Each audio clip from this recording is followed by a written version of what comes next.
इस्लामी तावन तंजीम की executive committee का गैर मामूली इजलास आज जद्दा में हो रहा है। नायब वजीर आजम मोहम्मद इसाक डार सऊदी अरब में मौजूद इजलास में पाकिस्तान की नुमाइंदगी करेंगे।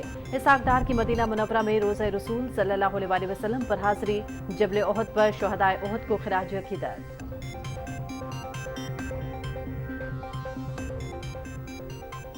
इस्लामाबाद के शहरियों को आलमी मयार की तफरीही सहूलतों की फराहमी का शानदार प्लान। पाकिस्तान का सबसे ज्यादा खूबसूरत और आलमी मयार का पहला चिड़ियाघर और सफारी पार्क इस्लामाबाद में बनेगा। वफाकी वजीर दाखिला मोहसिन नकवी की ज़ेर सदारत CDA हेडक्वार्टर में इजलास। चिड़ियाघर और सफारी पार्क के क़याम के हवाले से तजावीज़ का जायजा। चिड़ियाघर और सफारी पार्क प्रोजेक्ट की उसूली मंजूरी। चिड़ियाघर और सफारी पार्क 200 एकड़ अराजी पर मुश्तमिल होगा। वजीर दाखिला मोहसिन नकवी की चिड़ियाघर और सफारी पार्क की वर्ल्ड एसोसिएशन ऑफ जू एंड एक्वेरियम से रजिस्ट्रेशन कराने की हिदायत।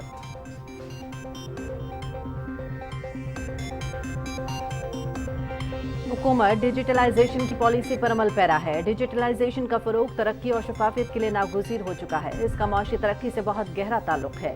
हमारा डिजिटल इंफ्रास्ट्रक्चर तेजी से फैल रहा है। सरकारी जामियात के तलबा को मेरिट पर लैपटॉप दिए गए। वफाकी वजीर एहसन इकबाल।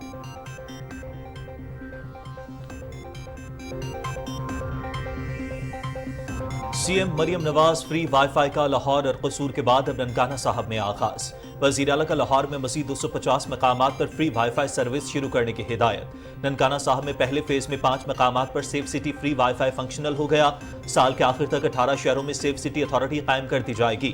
ख़वातीन और तालिबात भी CM Maryam Nawaz free wifi service से हंगामी सूरत हाल में मदद हासिल कर सकेंगी। वज़ीर आला पंजाब।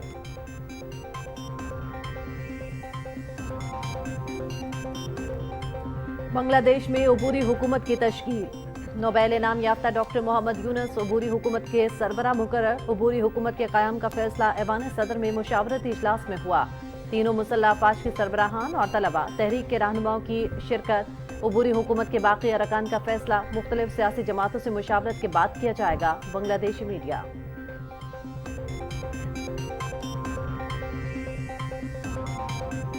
बांग्लादेश के दारुल हुकूमत ढाका में मुजाहिरीन ने इंदिरा गांधी कल्चरल सेंटर को आग लगा दी। हिंदुत्व कल्चर को फरोग देने वाला इंडियन सकाफती मरकज राख का ढेर बन गया। शेख हसीना वाजिद से निजात पर बांग्लादेश में जश्न। स्टॉक मार्केट में गैर मामूली तेजी।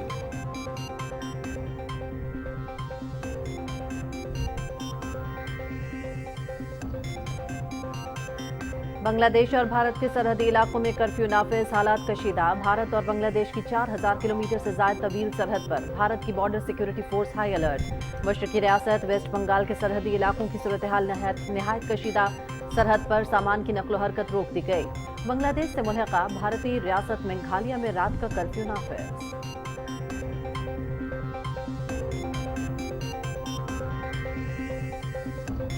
हसीना वाजिद और मोदी सरकार का घिनौना गठजोड़ बेनकाब। भारतीय हिमायत याफ्ता शेख हसीना की हुकूमत का बदतरीन खात्मा। हसीना वाजिद ने भारत की कठपुतली बनकर अपनी ही अवाम के खिलाफ पॉलिसियां बनाई और जुल्म किए। पाकिस्तान की नफरत में बांग्लादेश ने जमात इस्लामी को निशाना बनाया और मुतादिद रहनुमाओं को फांसी दी। बांग्लादेशी अवाम ने इस नफरत अंगेज गठजोड़ को मुस्तरद करके भारत को मुंह तोड़ जवाब दिया।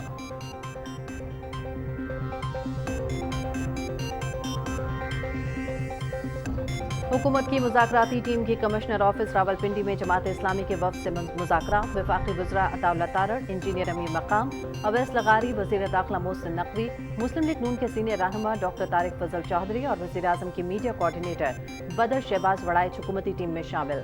जमात इस्लामी के वफ़द की क़यादत लियाकत बलोच ने की। मुज़ाकरात मुस्बत माहौल में हुए। अगला दौर आज फिर होगा। अताउल्लाह तारड़।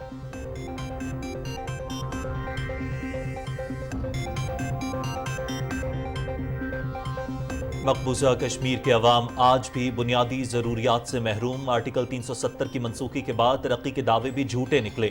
कश्मीरी अवाम मोदी हुकूमत से मुकम्मल तौर पर मायूस। बेरोजगारी के बायस PhD डॉक्टर मजदूरी करने पर मजबूर। मकबूजा कश्मीर में अवाम की हालत जार पर खुसूसी रिपोर्ट ने हक़ाइक़ से पर्दा चाक कर दिया।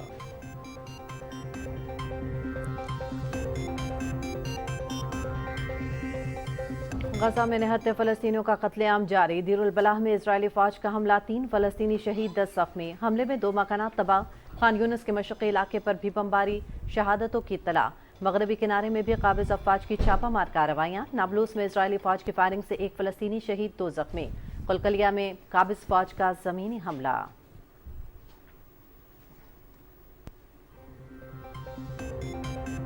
ایران اور اسرائیل کشیدگی سے گریز کریں، مشرق وسطیٰ کشیدگی کا متحمل نہیں ہو سکتا، خطے میں کشیدگی روکنے کے لیے مسلسل کام کر رہے ہیں، غزہ میں جنگ بندی کے لیے مذاکرات آخری مراحل میں ہیں، بنگلہ دیش کے عبوری لیڈرز جمہوری اصولوں کی پاسداری کریں، امریکی وزیر خارجہ اینٹونی بلنکن۔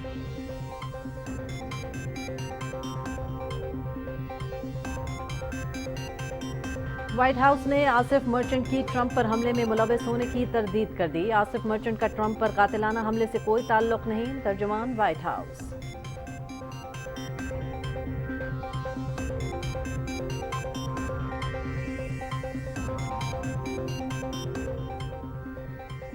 یوم آزادی شایانِ شان طریقے سے منانے کے لیے ملک بھر میں تیاریاں زور و شور سے جاری، بازاروں اور شاہراہوں کے کنارے قومی پرچموں کے سٹال سج گئے، لہو گرمانے والے ملی نغموں نے بھی ماحول بنانا شروع کر دیا۔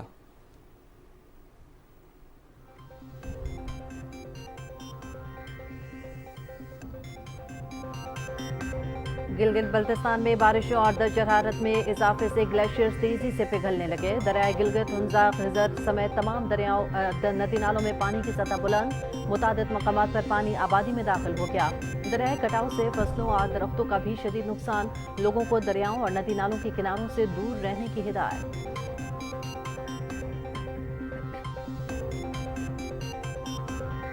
بنگلہ دیش کے خلاف ٹیسٹ سیریز، شان مسعود کی قیادت میں 17 رکنی پاکستانی اسکواڈ کا اعلان، سعود شکیل نائب کپتان مقرر، کامران غلام، محمد علی اور محمد ہریرہ اسکواڈ میں شامل۔ جیسن گلیسپی کی پاکستان کے ریڈ بال ہیڈ کوچ کی حیثیت سے پہلی ٹیسٹ سیریز کا پہلا ٹیسٹ میچ 21 سے 25 اگست تک راولپنڈی کرکٹ اسٹیڈیم میں کھیلا جائے گا۔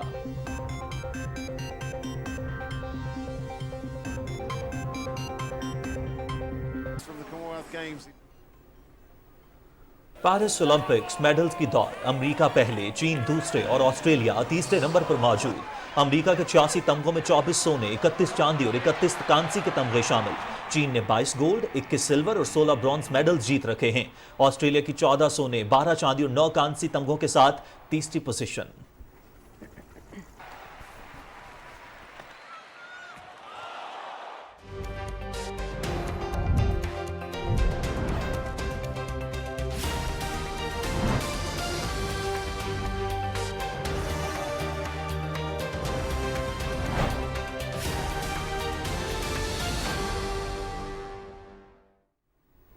السلام علیکم، پاکستان ٹیلی ویژن نیوز پر خبرنامے میں میں ہوں آپ کے ساتھ کاشف رضا اور میں ہوں ہما ملک۔ خبرنامے کا باقاعدہ آغاز کریں گے۔ جدہ میں اسلامی تعاون تنظیم کی ایگزیکٹو کمیٹی کا غیر معمولی اجلاس آج ہو رہا ہے۔ نائب وزیر اعظم اور وزیر خارجہ محمد اسحاق ڈار اجلاس میں پاکستان کی نمائندگی کے لیے سعودی عرب میں موجود ہیں۔ اجلاس فلسطین اور ایران کی درخواست پر بلایا جا رہا ہے۔ اجلاس میں فلسطین اور علاقائی ریاستوں کے خلاف جاری اسرائیلی جارحیت پر بات چیت کا موقع فراہم ہوگا۔ نائب وزیر اعظم محمد اسحاق ڈار کے مدینہ ایئرپورٹ پہنچنے پر سعودی وزارت خارجہ کے حکام اور پاکستان کے سفیر نے نائب وزیر اعظم کا استقبال کیا۔ نائب وزیر اعظم نے مدینہ منورہ میں روضہ رسول صلی اللہ علیہ وسلم پر حاضری دی اور نماز ظہر اور عصر ادا کی۔ انہوں نے جبل احد پر شہدائے احد کو خراج عقیدت پیش کیا۔ وزیر داخلہ محسن نقوی کی زیر صدارت C D A headquarter میں اجلاس بھی ہوا۔ اجلاس میں اسلام آباد میں بین الاقوامی معیار کے چڑیا گھر اور سفاری پارک بنانے کی اصولی منظوری دی گئی، جس کا سنگ بنیاد اکتوبر میں رکھا جائے گا۔ 200 ایکڑ رقبے پر محیط چڑیا گھر اور سفاری پارک میں مجموعی طور پر 5000 جبکہ ابتدائی مرحلے میں 2000 جانور اور پرندے رکھے جائیں گے۔ وزیر داخلہ محسن نقوی نے چڑیا گھر اور سفاری پارک کی ورلڈ ایسوسی ایشن آف زو اینڈ ایکویریم سے رجسٹریشن کرانے، منصوبے سے متعلق امور طے کرنے اور تمام معاملات کو حتمی شکل دینے کی ہدایت کی ہے۔ وفاقی چیئرمین سی ڈی اے محمد علی رندھاوا نے چڑیا گھر اور سفاری پارک کے قیام کے پروجیکٹ کے حوالے سے بریف کیا۔ وفاقی وزیر احسن اقبال کہتے ہیں کہ یہ ڈیجیٹل تبدیلیوں کا دور ہے۔ ڈیجیٹلائزیشن کا فروغ ترقی اور شفافیت کے لیے ناگزیر ہو چکا ہے۔ اسلام آباد میں ڈیجیٹل نیشن سمٹ سے خطاب کرتے ہوئے وفاقی وزیر احسن اقبال نے کہا کہ ڈیجیٹل دور نے انقلاب برپا کیا ہے۔ ڈیجیٹلائزیشن کا معاشی ترقی سے بہت گہرا تعلق ہے۔ احسن اقبال نے کہا کہ ڈیجیٹل پلیٹ فارم اب روزگار کا بھی اہم ذریعہ بن چکے ہیں۔ سرکاری جامعات کے طلباء کو میرٹ پر لیپ ٹاپ دیے گئے۔ وزیر مملکت آئی ٹی شیزہ فاطمہ نے تقریب سے خطاب کرتے ہوئے کہا کہ آئی ٹی کے شعبے میں نوجوانوں کے لیے وسیع مواقع موجود ہیں۔ ڈیجیٹلائزیشن کے عمل سے نظم و نسق میں بہتری اور شفافیت آئے گی۔ انہوں نے کہا کہ پسماندہ طبقوں کی معاشی شمولیت ترقی کے لیے ناگزیر ہے۔ نجی شعبے کو ترقی کے عمل میں اہم کردار ادا کرنا ہے۔ ہنرمندی پر مبنی تعلیم کا فروغ وقت کا تقاضا ہے۔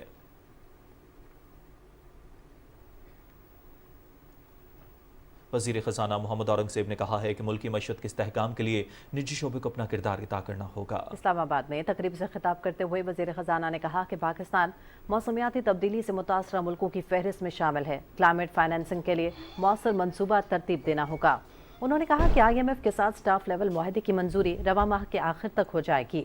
तवानाई समेत मुख्तलिफ चैलेंजेस पर काबू पाने के लिए इस्लाहात का अमल जारी है। We are negotiating some short-term challenges. ये मुल्क खैरात से नहीं चल सकता. We have to bring taxes in and bring our tax to GDP to 13% plus.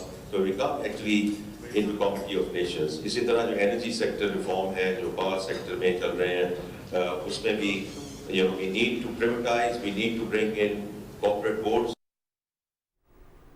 हुकूमत की मुज़ाकराती टीम और जमात इस्लामी के दरमियान कमिश्नर ऑफिस रावलपिंडी में मुज़ाकरात हुए। हुकूमती टीम में वज़ीर दाखिला मोहसिन नकवी, वज़ीर इत्तलात अताउल्लाह तारड़, वफाकी वज़ीर उमूर कश्मीर और सैफरान इंजीनियर अमीर मकाम, वफाकी वज़ीर अवैस लखारी, मुस्लिम लीग नून के सीनियर रहनुमा डॉक्टर तारिक फजल चौधरी और वज़ीर आज़म के मीडिया कोऑर्डिनेटर बदर शहबाज वडायत शामिल थे, जबकि जमात इस्लामी के वफ़द की क़यादत लियाकत बलोच ने की। मुज़ाकराती टीम में टेक्निकल कमेटी के अरकान भी शामिल थे। वज़ीर इत्तलात अताउल्लाह तारड़ ने कहा कि मुज़ाकरात मुस्बत माहौल में हुए और मुज़ाकरात का अगला दौर आज फिर होगा। काफ़ी पेशरफ्त के बाद हमने ये सोचा है कि बैठेंगे, इन मामलात को जो है वो आगे बढ़ाएंगे, तो अच्छी मुस्बत बातचीत रही और अच्छी पेशरफ्त रही।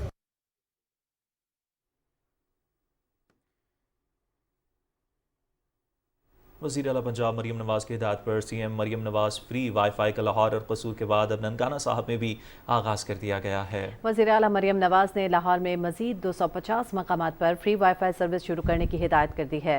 ननकाना साहब में पहले फेज़ में 5 मकामात पर safe city free wifi functional हो गया। ननकाना साहब में मस्जिद चौक, तहसील मोड़ चौक, कचहरी फाटक, रेलवे स्टेशन भी शामिल हैं।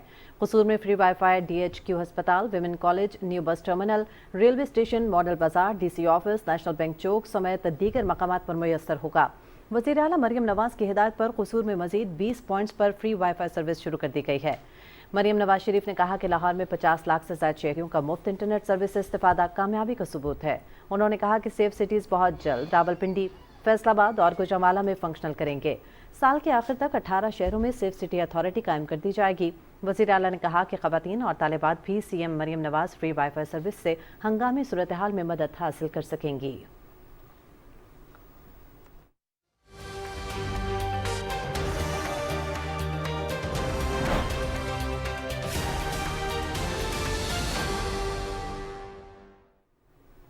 खबर देंगे आपको बैनुल-अक़वामी मंजरनामे से। बांग्लादेश में अबूरी हुकूमत की तश्कील का अमल शुरू हो गया है और नोबेल इनाम याफ्ता डॉक्टर मोहम्मद यूनुस को अबूरी हुकूमत का सरबराह मुकर्रर कर दिया गया है। बांग्लादेशी मीडिया के मुताबिक अबूरी हुकूमत के क़याम का फैसला ऐवान सदर में मुशावरती इजलास में हुआ, जिसमें तीनों मुसल्लह अफवाज के सरबराहान और तलबा तहरीक के रहनुमा भी शरीक हुए।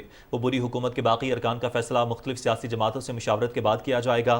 सदर मोहम्मद शहाबुद्दीन ने कहा कि मुल्क इस वक्त अबूरी दौर से गुजर रहा है। इस बहरान पर काबू पाने के लिए जल्द अज जल्द अबूरी हुकूमत तश्कील देना जरूरी है।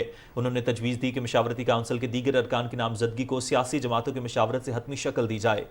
नाहीदुल इस्लाम की सरबराही में तलबा ने सदर मोहम्मद शहाबुद्दीन के साथ मुलाकात को मुफीद करार देते हुए कहा कि अबूरी हुकूमत के लिए सदर को 10 से 15 नाम दे दिए हैं, जिसमें मुख्तलिफ पार्टियों से मुशावरत की गई है। इससे पहले बांग्लादेश के सदर मोहम्मद शहाबुद्दीन ने पार्लियामेंट तहलील कर दी थी। शेख हसीना वाजिद और मोदी सरकार का घिनौना गठजोड़ बेनकाब हो गया है। बांग्लादेश में भारतीय हिमायत याफ्ता शेख हसीना वाजिद की हुकूमत का बदतरीन खात्मा मोदी हुकूमत की सिफारती सतह पर एक और बड़ी नाकामी है। भारत तवील अरसे से बांग्लादेश को अपने मज़मूम सियासी मकासद के लिए इस्तेमाल करता रहा है। हसीना वाजिद ने भारत की कठपुतली बनकर अपने ही अवाम के खिलाफ पॉलिसियां बनाई और जुल्म किए। पाकिस्तान की नफरत में बांग्लादेश ने जमात इस्लामी को भी निशाना बनाया और इस पर पाबंदी आयद करने के अलावा मुतादिद रहनुमाओं को फांसी दी। सन 1971 में भारत और शेख मुजीबुर रहमान ने पाकिस्तान से दुश्मनी का जो बीज बोया था, वो आज नफरत का तनावर दरख्त बन चुका है। सन 1971 में जिस अगरतला में बैठकर शेख मुजीब ने पाकिस्तान के खिलाफ साजिश की, आज हसीना वाजिद वहीं पनाह लेने पर मजबूर हैं। हसीना वाजिद और उसके तशद्दुद पसंद गिरोह ने भारतीय एजेंसी रॉ के असर रसूख को इस्तेमाल करते हुए बांग्लादेशी अवाम की आज़ादी को गला घोंटा। हसीना वाजिद और मोदी सरकार के गठजोड़ ने सैकड़ों मजलूम बांग्लादेशियों की जान ली। भारत इस तमाम खुरेजी में बराबर का शरीक है जो पिछले माह से बांग्लादेश में जारी थी। बांग्लादेश के अवाम ने इस नफरत अंगेज गठजोड़ को मुस्तरद करके भारत को मुंह तोड़ जवाब दे दिया है। بنگلہ دیشی عوام کی جانب سے بھارتی درندازی مسترد، شیخ حسینہ واجد کے فرار کے بعد بنگلہ دیش میں جاری مظاہروں نے شدت اختیار کر لی۔ مظاہروں کے دوران بنگلہ دیش کے عوام نے بھارتی نام نہاد کٹپتلی حکومت کو مسترد کرتے ہوئے بھارتی دراندازی کے خلاف غم و غصے کا اظہار کیا۔ عوام کی جانب سے بھارتی اثر و رسوخ اور مداخلت پر بھی شدید غم و غصے کا اظہار کیا گیا۔ حالیہ مظاہروں کے دوران مغربی بنگال میں شدید جھڑپیں ہوئیں۔ بنگلہ دیشی عوام نے بھارت کے خلاف شدید نعرے بازی کی اور ہندوؤں کی رہائش گاہوں پر پتھراؤ کیا۔ بھارت کے خلاف شدید رد عمل کے دوران نواخالی، مہرپور اور کالی مندروں پر بھی حملے کیے گئے۔ بھارت نے صدیوں پہلے جو بنگلہ دیش میں اپنے مذموم سیاسی مقاصد حاصل کرنے کے لیے سرمایہ لگایا، وہ آج اسی کے گلے پڑ گیا۔ حسینہ واجد پر بھارت نواز ہونے کی چھاپ بہت گہری تھی اور اس بات کے خلاف بھی لوگوں میں ایک رد عمل تھا۔ بھارت کے زیر اثر بنگلہ دیش کی عوامی لیگ نے انتہا پسند پالیسیوں کے تحت عوام کو اپنے بنیادی حقوق تک محروم رکھا۔ جس طرح شیخ مجیب الرحمان کے مجسمے توڑے گئے، اس سے معلوم ہوا کہ جو گڑھا حسینہ واجد دوسروں کے لیے کھود رہی تھیں اور خود ہی اس میں گر گئیں۔ اب وقت آ چکا ہے کہ بھارت ہوش کے ناخن لیتے ہوئے دوسرے ممالک کے نجی معاملات میں مداخلت کرنے سے گریز کرے۔ بنگلہ دیش اور بھارت کے سرحدی علاقوں میں کرفیو نافذ اور حالات کشیدہ ہیں۔ دونوں ملکوں کے درمیان 4000 کلومیٹر سے زیادہ طویل سرحد پر بھارتی border security force high alert ہے۔ مشرقی ریاست ویسٹ بنگال کی بنگلہ دیش سے ملحقہ سرحد اور سرحدی علاقوں کی صورتحال نہایت کشیدہ ہے۔ بھارتی حکومت نے فورسز کو درست دستاویزات کے بغیر کسی کو بھی ملک میں داخل ہونے کی اجازت نہ دینے کی ہدایات جاری کی ہیں۔ سرحد پر سامان کی نقل و حرکت بھی روک دی گئی ہے۔ سینکڑوں بھارتی ٹرک بنگلہ دیش میں پھنسے ہوئے ہیں، جبکہ بنگلہ دیش سے ملحقہ بھارتی ریاست میگھالیہ میں رات کا کرفیو نافذ ہے۔ ریاست کی بنگلہ دیش سے متصل سرحد پر 200 میٹر کے اندر موجود تمام علاقوں میں شام 6 بجے سے صبح 6 بجے تک کرفیو نافذ کیا گیا ہے۔ بھارت اور بنگلہ دیش کے درمیان ٹرین سروس بھی جولائی کے وسط سے غیر معینہ مدت کے لیے ملتوی ہے۔ بنگلہ دیش میں حسینہ واجد کی پارٹی تیزی سے عوام میں غیر مقبول ہو رہی تھی۔ جمہوری ادارے ختم اور حکومت سے عوام کی نفرت بڑھتی جا رہی تھی۔ بھارت شیخ حسینہ واجد کا سب سے بڑا حمایتی تھا، اسی لیے بنگلہ دیش کے عوام بھارت سے بھی شدید نفرت کرتے ہیں۔ اس نفرت کے اثرات اب بھارت پر ظاہر ہونا شروع ہو گئے ہیں۔ اور بنگلہ دیش کی صورتحال پر دفتر خارجہ نے بیان دیتے ہوئے کہا ہے کہ پاکستان کی حکومت اور عوام بنگلہ دیش کے عوام کے ساتھ کھڑی ہے۔ انہوں نے کہا کہ امید ہے بنگلہ دیش میں حالات تیزی سے معمول پر آئیں گے۔ توقع ہے کہ بنگلہ دیش کے عوام کا جذبہ اور اتحاد ان کے شاندار مستقبل کے لیے کلیدی ثابت ہوگا۔ مشرق وسطیٰ کی صورتحال کی بات کرتے ہوئے آپ کو اپڈیٹ کریں گے۔ 79 فلسطینیوں پر اسرائیلی ظلم و بربریت کا سلسلہ جاری ہے۔ گزشتہ 24 گھنٹے میں صہیونی حملوں میں متعدد فلسطینی شہید اور زخمی ہو گئے ہیں، جبکہ غزہ شہر میں ایک گھر پر اسرائیلی فوج کے حملے میں 3 فلسطینی شہید ہو گئے۔ دیر البلا میں اسرائیلی فوج کے حملے میں 3 فلسطینی شہید اور 10 زخمی ہوئے۔ حملے میں 2 مکانات بھی تباہ ہوئے۔ خان یونس کے مشرقی علاقے پر صہیونی فوج کی بمباری میں شہادتوں کی اطلاعات ہیں۔ مغربی کنارے میں بھی قابض افواج کی چھاپہ مار کارروائیاں جاری ہیں۔ نابلوس میں اسرائیلی فوج کی فائرنگ سے 1 فلسطینی شہید جبکہ 3 زخمی ہو گئے۔ قلقلیہ میں قابض فوج کا زمینی حملہ جاری ہے۔ گزشتہ سال 7 اکتوبر سے جاری صہیونی بربریت میں فلسطینی شہداء کی مجموعی تعداد 39,653 ہو چکی ہے، جبکہ 51,535 زخمی ہوئے۔ سعودی عرب کے ولی عہد شہزادہ محمد بن سلمان سے فرانسیسی صدر ایمانوئل میکرون نے ٹیلی فونک رابطہ کیا اور مشرق وسطیٰ میں کشیدگی کم کرنے کی کوششوں پر تبادلہ خیال کیا۔ دونوں رہنماؤں نے کشیدگی کو کم کرنے اور خطے کو تنازعات کے پھیلاؤ کے خطرے سے بچانے کے لیے سفارتی کوششیں تیز کرنے پر اتفاق کیا۔ انہوں نے غزہ میں ہونے والی تازہ ترین پیش رفت اور جنگ زدہ علاقے میں جنگ بندی کے لیے کی جانے والی کوششوں کا بھی جائزہ لیا اور اس حوالے سے جلد حتمی حل تک پہنچنے پر زور دیا۔ امریکی وزیر خارجہ اینٹونی بلنکن نے ایران اور اسرائیل پر کشیدگی کو مزید بڑھانے سے گریز کرنے پر زور دیا ہے۔ اینٹونی بلنکن نے میری لینڈ میں US نیول اکیڈمی میں آسٹریلوی وزرائے خارجہ اور دفاع کے ساتھ بات چیت کے بعد صحافیوں سے گفتگو کرتے ہوئے کہا کہ مشرق وسطیٰ مزید کشیدگی کا متحمل نہیں ہو سکتا۔ انہوں نے کہا کہ خطے میں کشیدگی روکنے کے لیے مسلسل کام کر رہے ہیں۔ غزہ میں جنگ بندی کے مذاکرات آخری مراحل میں ہیں۔ اینٹونی بلنکن نے بنگلہ دیش کے عبوری لیڈرز پر جمہوری اصولوں کی پاسداری کرنے کے لیے بھی زور دیا۔ اور وائٹ ہاؤس نے آصف مرچنٹ کی ٹرمپ پر حملے میں ملوث ہونے کی تردید کر دی ہے۔ ترجمان وائٹ ہاؤس نے بریفنگ کے دوران بتایا کہ آصف مرچنٹ کا ٹرمپ پر قاتلانہ حملے سے کوئی تعلق نہیں ہے۔ امریکہ میں سابق امریکی صدر پر ناکام قاتلانہ حملے میں پاکستانی شہری کے مبینہ طور پر ملوث ہونے سے متعلق میڈیا رپورٹس پر ترجمان دفتر خارجہ کا رد عمل سامنے آ چکا ہے۔ ترجمان دفتر خارجہ ممتاز زہرا بلوچ نے کہا ہے کہ ہم نے میڈیا رپورٹس دیکھی ہیں، اپنا باضابطہ رد عمل دینے سے پہلے مزید تفصیلات کا انتظار کر رہے ہیں۔ ترجمان دفتر خارجہ کا مزید کہنا ہے کہ ہم امریکی حکام سے رابطے میں ہیں۔ امریکی عہدیداروں کے مطابق معاملے کی تحقیقات جاری ہیں۔ اس معاملے پر باضابطہ بیان جاری کرنے سے قبل مزید تفصیلات کا انتظار ہے۔ یہاں آپ کو بتائیں کہ چیئرمین وزیر اعظم یوتھ پروگرام رانا مشہود احمد خان کہتے ہیں کہ وزیر اعظم محمد شہباز شریف کی قیادت میں موجودہ حکومت معیشت کی بحالی کے لیے دن رات کوشاں ہے۔ اسلام آباد میں نیوز کانفرنس کرتے ہوئے رانا مشہود نے کہا کہ 2017 کے بعد پاکستان میں غیر ملکی سرمایہ کاری کا فقدان رہا۔ موجودہ حکومت کی پالیسیوں کی بدولت غیر ملکی سرمایہ کاروں کا اعتماد بحال ہو رہا ہے۔ مہنگائی 4 سال کی کم ترین سطح پر آ گئی ہے اور معاشی اعشاریہ مثبت سمت میں گامزن ہیں۔ انہوں نے کہا کہ مصنوعی ذہانت کے حامل نوجوانوں کا معاشی ترقی میں کردار اہمیت کا حامل ہے۔ ہمیں مصنوعی ذہانت کے دور کے مطابق اپنی صلاحیتوں کو ہم آہنگ کرنا ہوگا۔ رانا مشہود احمد خان نے کہا کہ مصنوعی ذہانت کے لیے دولت مشترکہ اور انٹل کا سرٹیفکیٹ جاری ہوگا۔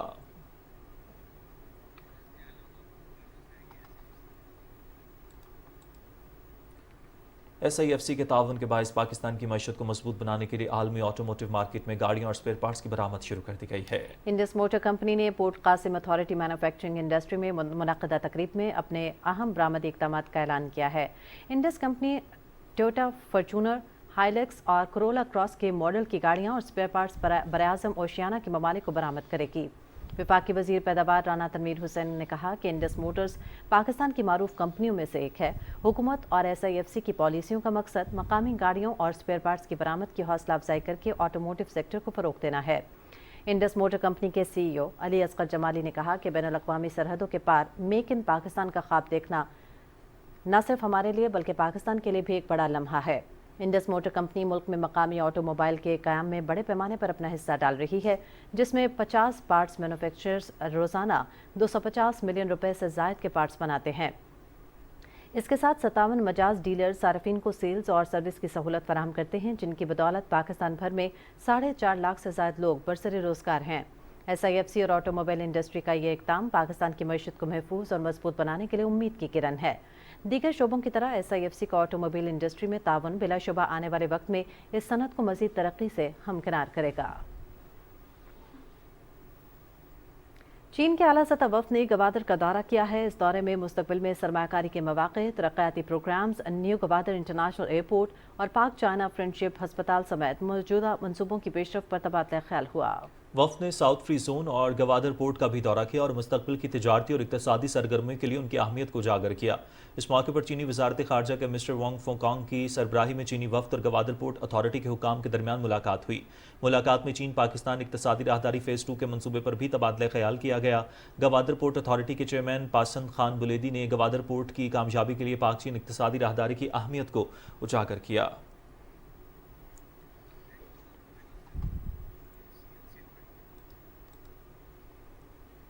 وزیر اعلیٰ سندھ سید مراد علی شاہ کی زیر صدارت ورلڈ بینک کی کنٹری ڈائریکٹر ناجیہ وہنسن کے وفد کے ساتھ کراچی میں جائزہ اجلاس ہوا۔ اجلاس میں ورلڈ بینک کے جاری اور نئے منصوبوں کا جائزہ لیا گیا۔ وزیر اعلیٰ سندھ نے کہا کہ جائزے کا مقصد ورلڈ بینک کے منصوبوں کو بروقت مکمل کرنا ہے۔ ورلڈ بینک کے 3 ارب 40 کروڑ ڈالرز کے 14 منصوبے جاری ہیں اور وہ خود ہر منصوبے کی نگرانی کر رہے ہیں۔ اجلاس میں وزیر ٹرانسپورٹ شرجیل انعام میمن نے بتایا کہ 6 اگست کو جام صادق پل کے خاکے کو حتمی شکل دی گئی ہے۔ اجلاس میں BRT یلو لائن پر کام تیز کرنے کا فیصلہ بھی کیا گیا ہے۔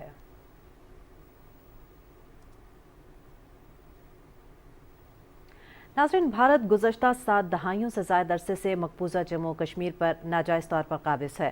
حال ہی میں کشمیر کے حالات پر ایک تفصیلی ویڈیو منظر عام پر آئی ہے، جس میں عوام نے اپنے مسائل اور مصائب کا اظہار کیا ہے۔ کشمیری عوام نے بتایا کہ انہیں آرٹیکل 370 کی منسوخی سے کوئی فرق نہیں پڑا، کیونکہ حالات اور محرومیاں وہی پہلے والی ہیں۔ پہلے یہاں اسمبلی تھی اور پارلیمان چند نوکریاں فراہم کر دیتے تھے۔ آرٹیکل 370 کی منسوخی کے بعد اسمبلی بھی ختم ہو گئی اور نوکریاں بھی ناپید ہو گئیں۔ کشمیر میں بے روزگاری اس حد تک بڑھ چکی ہے کہ PhD کر کے بھی نوجوان مزدوری کرنے پر مجبور ہیں۔ کشمیری عوام کا آدھے سے زیادہ حصہ دہاڑی دار مزدور ہے یا پھر کشمیر چھوڑ کر دوسرے علاقوں کی جانب نقل مکانی کر گئے ہیں۔ ویڈیو میں دکھایا جانے والا گاؤں بڈگام بجلی، پانی اور گیس جیسی بنیادی سہولیات سے بھی محروم ہے۔ بڈگام میں عوام مزدوری کے عوض مہینے بھر میں محض 5 سے 6 ہزار ہی کما پاتے ہیں اور فاقہ کشی کی زندگی گزارنے پر مجبور ہیں۔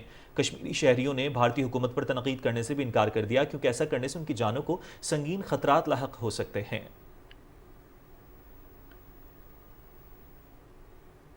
یوم استحصال کشمیر کے موقع پر ترکی اور برازیل میں پاکستانی سفارت خانے میں یادگاری تقریبات کا انعقاد ہوا۔ پاک ترکی کے پارلیمانی فرینڈشپ گروپ کے چیئرپرسن ممبر پارلیمنٹ علی شاہین، ممبر پارلیمنٹ برہان کیاترک، ممتاز کشمیری رہنما عبدالرشید ترابی، صدر اسٹریٹجک فارسائٹ انسٹیٹیوٹ ڈاکٹر گورے الپر اور سول سوسائٹی کے نمائندگان نے تقریب میں شرکت کی۔ علی شاہین نے تقریب سے خطاب کرتے ہوئے کہا کہ جنوبی ایشیا میں امن و استحکام کے لیے تنازع کشمیر کا حل ضروری ہے۔ ترکیہ نے ہمیشہ کشمیری عوام کی مرضی کے مطابق تنازع کشمیر کے پرامن حل کی حمایت کی ہے اور کرتی رہے گی۔ ترک رکن پارلیمنٹ برہان کیا ترک نے کہا کہ آزادی کے منصفانہ مقصد میں ترک قوم ہمیشہ اپنے کشمیری بھائیوں کے ساتھ کندھے سے کندھا ملا کر کھڑی ہے۔ عبدالرشید ترابی نے کہا کہ بھارت کشمیر پر قبضے کو طول دینے کے لیے تمام ممکنہ حربے استعمال کر کے 5 اگست کے یک طرفہ جابرانہ اور غیر قانونی اقدامات کر رہا ہے۔ سفیر ڈاکٹر یوسف جنید نے کہا کہ مقبوضہ کشمیر میں حالات ہر گزرتے دن کے ساتھ خراب ہو رہے ہیں۔ دوسری جانب یوم استحصال کشمیر کے موقع پر ایمبیسی آف پاکستان برازیل میں 5 اگست کو مختلف سرگرمیوں کا اہتمام کیا گیا۔ تقریب میں سول سوسائٹی کے نمائندگان اور صحافیوں نے شرکت کی۔ اس تقریب میں 5 اگست 2019 کو دفعہ 370 اور 35A کو منسوخ اور کشمیری عوام کی خود ارادیت کو چھین کر ان کے حقوق کو ضبط کرنے کو اجاگر کیا گیا۔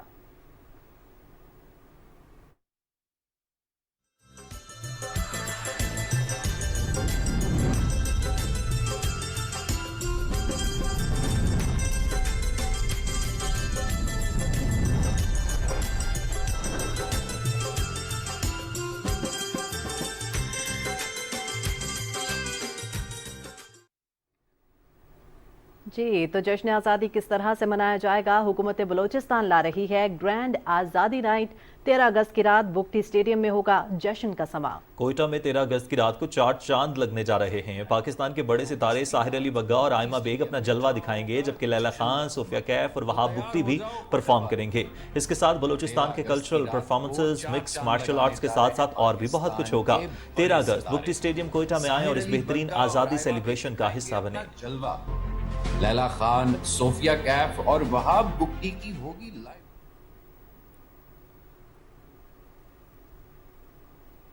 پاکستان کہانی تصور سے تصویر تک۔ ہجرت کے دوران بھارتی فوج نے مسلمانوں کے قافلوں پر حملے کیے۔ ان حملوں میں گجرات میں بھی پاکستان کا 77واں یوم آزادی شایان شان طریقے سے منانے کے لیے تیاریاں عروج پر ہیں۔ بازار قومی پرچموں، بیجز اور جھنڈیوں سے سج گئے ہیں۔ اس حوالے سے دیکھتے ہیں گجرات سے فیضان ارشاد کی رپورٹ۔ جی بالکل، ملک بھر کی طرح گجرات میں بھی پاکستان کا 77واں یوم آزادی شایان شان طریقے سے منانے کے لیے تیاریاں جو ہے عروج پر ہیں۔ گجرات کی تمام چھوٹی بڑی شہروں پر جشن آزادی اسٹال جو ہے وہ سج گئے ہیں۔ اس طرح بات کرتا چلوں تو گھروں کے ساتھ ساتھ سرکاری دفاتر اور سرکاری عمارتوں کو بھی سرسبز رنگ برنگی لائٹوں سے سجانے کا عمل جو ہے وہ شروع ہو چکا ہے۔ اس وقت گجرات کی عوام سے جانتے ہیں کہ وہ پاکستان کا جشن آزادی اس سال کس طرح منائیں گی۔ انشاءاللہ یوم آزادی 14 اگست بڑا گاج واج کے منا دے۔ اسی پاکستانی ہیں، پاکستان میں پیار کرنے والے ہیں۔ 14 اگست اسی بڑی دھوم دھام نال مناؤں گے بھائی جی، بڑے جوش نال مناؤں گے، موٹر سائیکلوں کے جھنڈے لاواں گے۔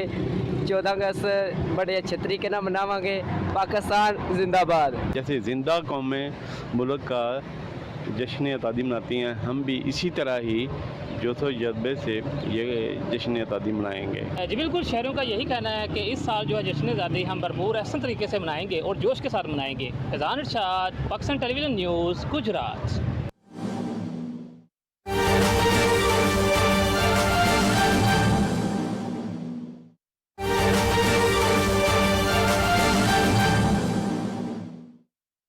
Minister for Planning, Ehsan Iqbal Saab, Chairman PTA, my colleague Sharmila, who joins us from the National Assembly, and of course our friends from GSMA, Lara and Julian, and everybody who's present here today.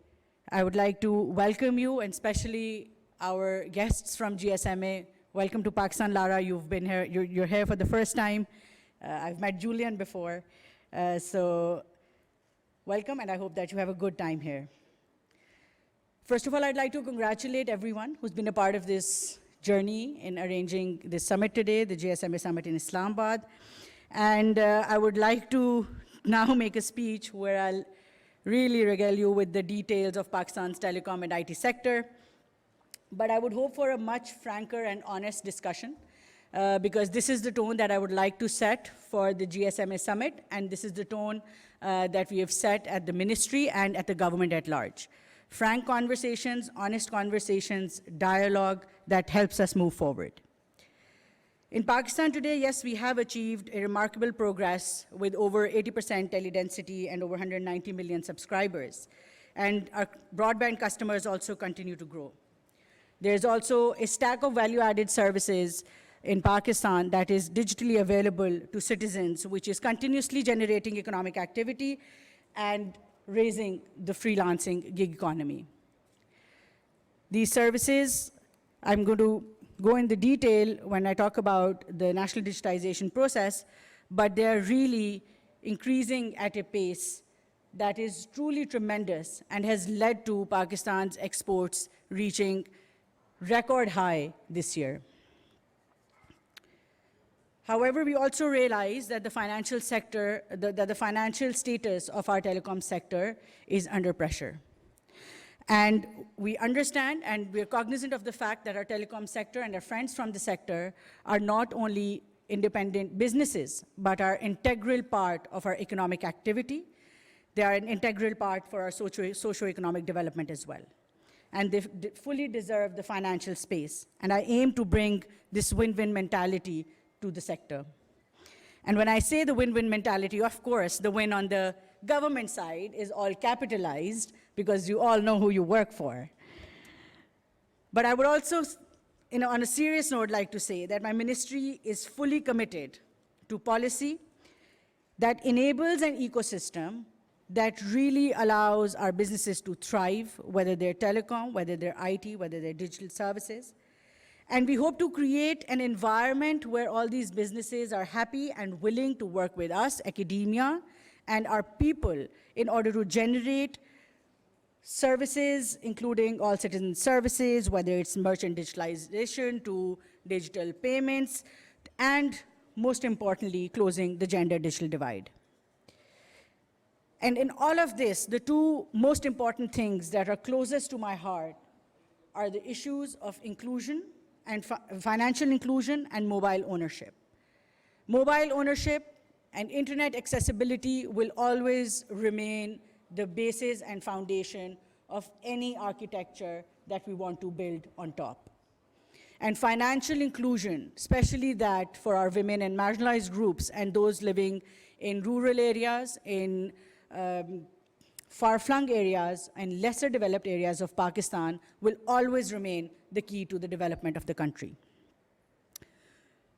One basic philosophy that the government, that the Honorable Prime Minister of Pakistan, Shehbaz Sharif Sahab, is absolutely committed to is that the government has no business doing business. We're absolutely committed to rolling back the intervention that the government makes in various businesses, and in order to create a more competitive and a free environment where our businesses can thrive, where our private sector can grow. And as we move on to the digitization journey, we're absolutely clear that it is the private sector that will have to take the lead, with government playing an enablement role. And this is why in the very first months after taking office, it's still only been about 4 to 5 months, I pushed through with the vision and of the Honorable Prime Minister, and with his drive and his support, initiatives like working on the data exchange layers, working on creating digital identity, working on digital payments, and overall what we today popularly call the Pakistan Stack. And these are the exchange layers. This is the digital identity that will prove to be the future of the country, inshallah. Very soon, we will also be bringing a very necessary legislation in this regard, which will ensure institutionalization of this journey that we're embarking on. We're also very firm believers in absolutely systematic approach when it comes to development. And I firmly believe that the greatest return on investment that we can ever get is by investing in 2 areas. One is STEM education, and the other is R&D. It is the scientific, it is the employable education, skill-based education of our young people, our young boys, girls who are in school right now, colleges and universities, that will actually help transform the destiny of this country. Technology will never be the hardest problem. The most difficult problem will always be people and productivity. And it is investment in people, their productivity, research, and development that is going to foster an environment that will ensure and enable a society and a culture which is conducive to an inclusive development. In all of this, if Pakistan has to solve its macroeconomic problems, and if balance of payments is really our largest issue that we're trying to tackle today, and a puzzle that we're trying to solve, it is absolutely clear that digitization and digital exports are truly the biggest piece of this puzzle. I am clear on this, Honorable Prime Minister is clear on this, his cabinet is clear on this, and we're actively and aggressively taking measures to ensure that this happens for Pakistan. And with this, I would like to also put forward the vision of Honorable Prime Minister, which is a truly challenging but a very exciting journey towards national digitization in 3 critical verticals: governance, economy, and society. I'm not going to go into the details of this right now. Honorable Chief Guest will tell you more about this plan and the vision of the Prime Minister, but I'm just going to say that in all of this, there are always 2 ways to go, 2 paths to take. If you want to get somewhere quickly, you go alone, but if you want to reach far, you go together. However, all our deadlines were yesterday.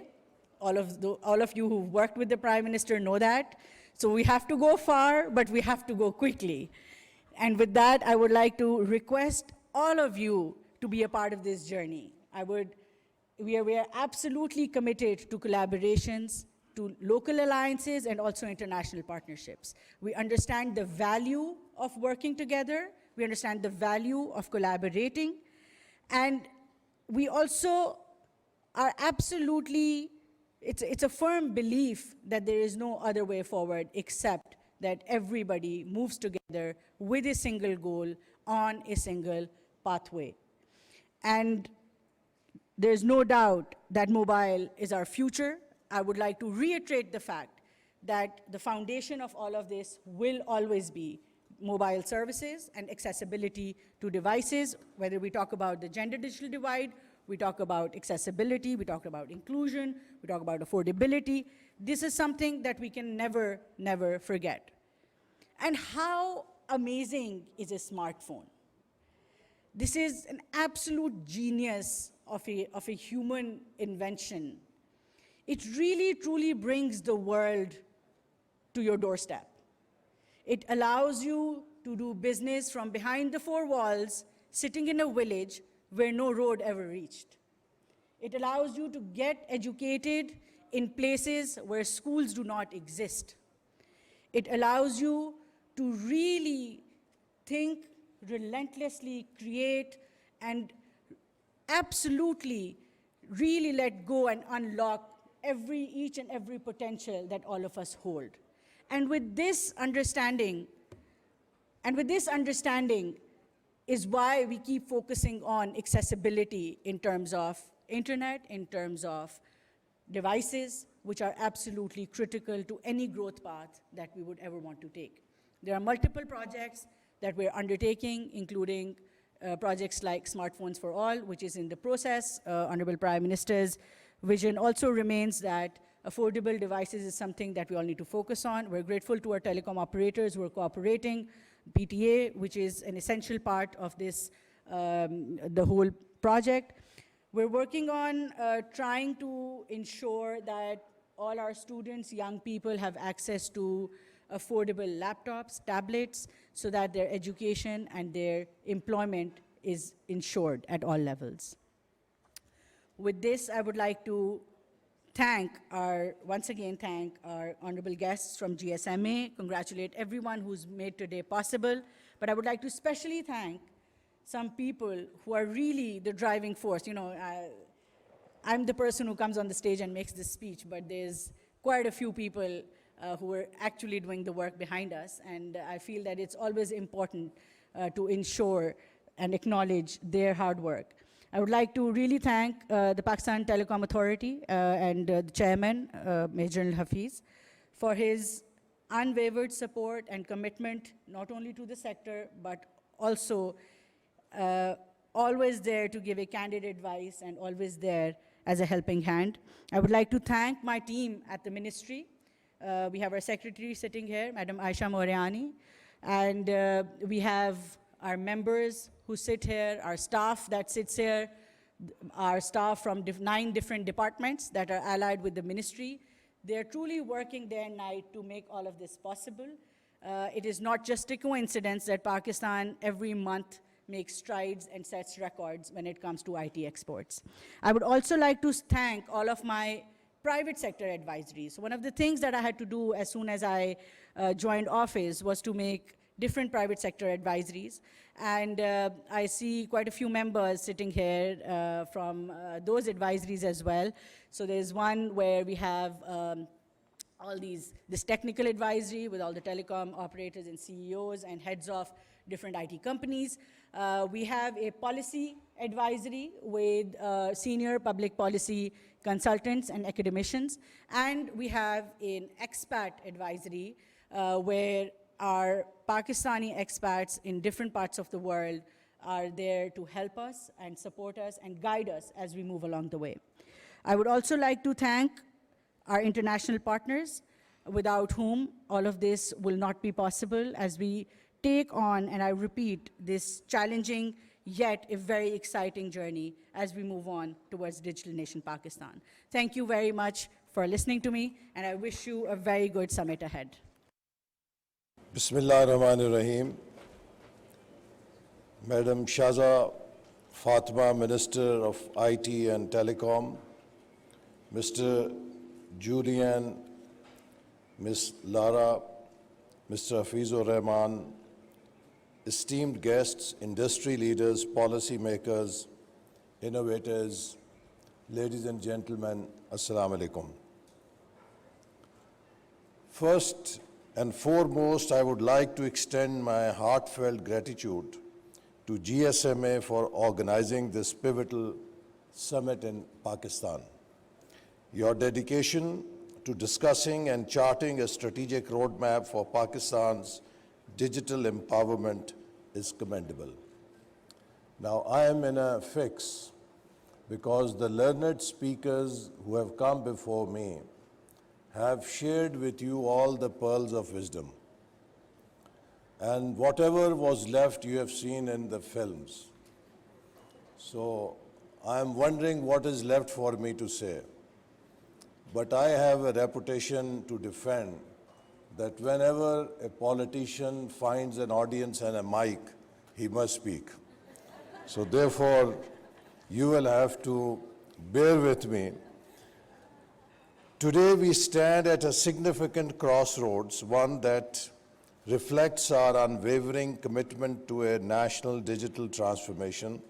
This event is not just a gathering, it is a testament to our collective resolve to build a digital Pakistan that fosters a thriving digital economy, a vibrant digital society, and an empowered digital citizenry.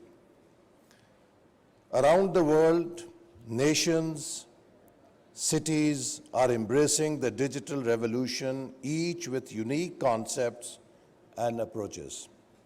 Yet our journey is distinct because for us, digital transformation is not merely about adopting advanced technology. It is about harnessing technology to address real-world challenges, improve lives, and to build a society that benefits every citizen. This age is very transformational and unique for us because in our lifetime, we have seen the journey from slates with chalks to 5G's based learning boards. So in these 6-7 decades, humanity has leapfrogged in many transformative ways, changing the basic paradigms, how we live, how we learn, and how we earn. Essentially, how we live. So when a change of this magnitude takes place, it becomes imperative for any progressive person or society to embrace the change proactively. Because you can either be proactive so that you become beneficiary of the change, or you can be reactive, which means that you just try to compromise with the change. You are not a beneficiary. Or you can be completely blind to change, in which case the change washes you away and you are the loser. So therefore, in 2013, we charted out a future for Pakistan called Vision 2025. And this roadmap envisioned that Pakistan will be among top 25 economies by 2025, largely leveraging the advantages of the digital revolution. It was with this purpose and mission that our government rolled out 3G and 4G licenses in a matter of a year, which had been pending for past 8 years. And that laid foundation for a new digital era in Pakistan. We also rolled out the first Digital Pakistan policy to provide Pakistan a complete roadmap on path of digital transformation. We also set up national centers that could provide ecosystems for Pakistan to embrace fourth industrial revolution. In 2016, 17, 18, we set up National Center for Artificial Intelligence, National Center for Cyber Security, National Center for Big Data and Cloud Computing, and National Center for Automation and Robotics, a National Center for Applied Mathematics, so that this center can help people learn how to write algorithms for the new digital revolution.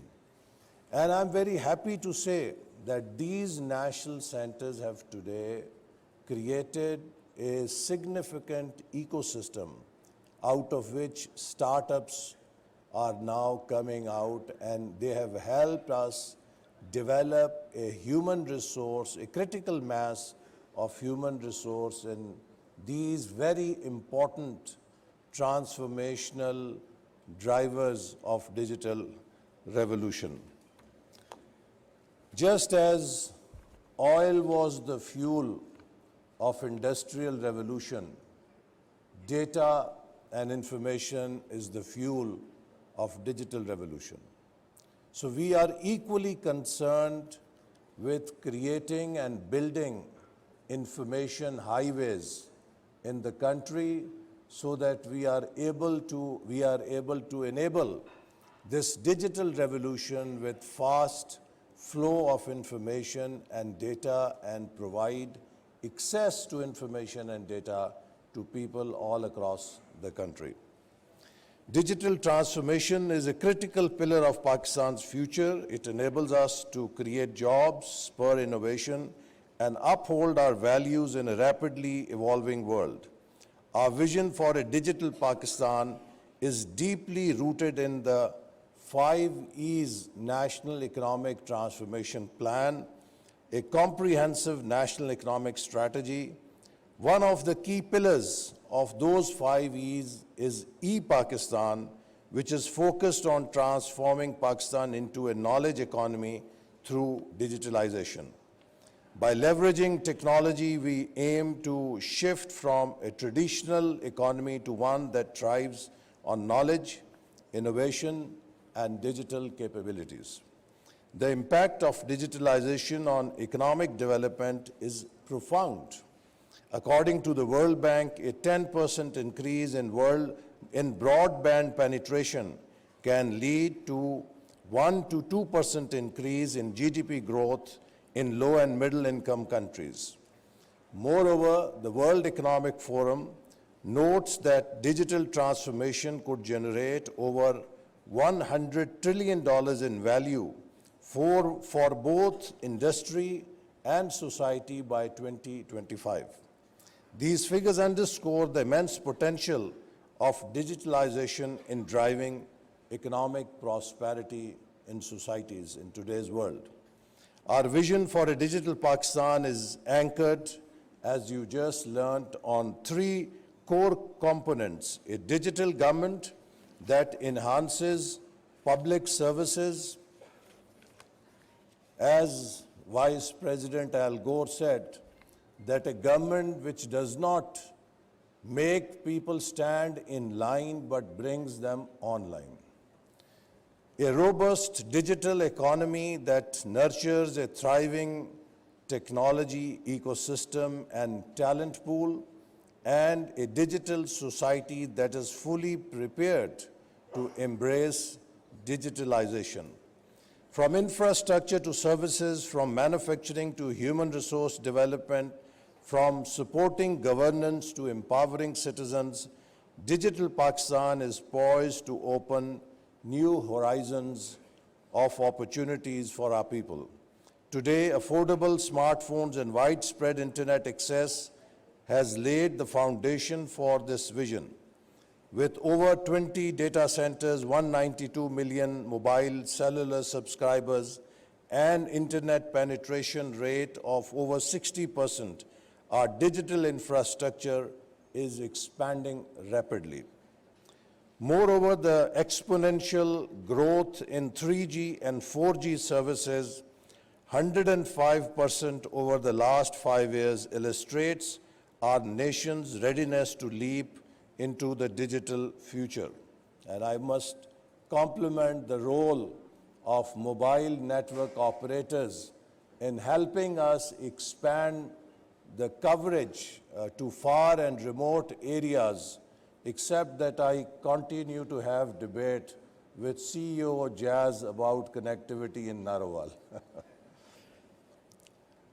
During the COVID-19 pandemic, digital platforms for goods and services, online education and telemedicine became lifelines, demonstrating the resilience and adaptability of our people.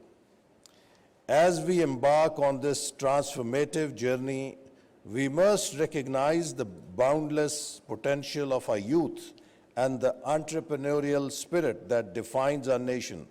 Empowering young minds with the skills and knowledge for the digital age will not only bridge the gap between today and tomorrow, but will also ignite a wave of innovation across sectors. And again, during 2013-18, sensing this opportunity, we started to give laptops to students in public sector universities on merit. As a result, more than 1 million laptops were given to young people of Pakistan who came from lower middle class or poor backgrounds, and hundreds and thousands of from that 1 million pool, they became IT entrepreneurs, learning online skills and starting their own online businesses. As a result, these young men and women of Pakistan made Pakistan the 4th largest freelancing country in the world. To achieve this, we will prioritize initiatives that promote digital education and vocational training. And recently, in his visit of China, Prime Minister committed Huawei to provide 200,000 Pakistani youth IT skills training every year. And this would be a transformational program for our youth. By equipping our workforce with the tools needed to excel in this rapidly evolving landscape, we will enhance employability and foster a culture of innovation and creativity. Collaboration among educational institutions and the tech industry will be vital in crafting a curriculum that meets the demands of the digital economy. In tandem with these efforts, we must also fortify our cybersecurity measures. As our economy and society become increasingly digitized, the threat landscape evolves. Our defenses must evolve too. We are committed to building a comprehensive cybersecurity framework that safeguards our citizens, businesses, and government institutions against emerging threats. A secure digital environment is crucial for instilling confidence among investors and users, encouraging greater participation in the digital economy. Safe digital space just does not mean that you have strong cyber security protocols and you can guard your digital system against hackers. It also, I think, means it raises another philosophical question. Just as when you construct highways and motorways, how do you regulate traffic? If the traffic is unregulated, you are bound to have accidents. So you do have some regulations to regulate the traffic on the road so that travel on the road is safe for people. So while we are laying down these information highways, how do we judge or how do we create a balance between freedom of expression and safe digital space? Why am I saying this? Because I myself was victim to unsafe driving on digital highways. A young man tried to take my life by firing a bullet which still is in my body, and it keeps reminding me about the dangers that this technology also brings. This young man was fed with hate material through social media, through digital media, and that hate material went into his head, and that hate forced him to fire a bullet from his pistol at me and to take my life. So today we find in the world that as we grow in digital space, the world is experiencing many challenges, upheavals, chaotic scenes. Why? Because the micromedia has allowed now for the most divisive material to be broadcast at the global level and to help form networks of hate on global space.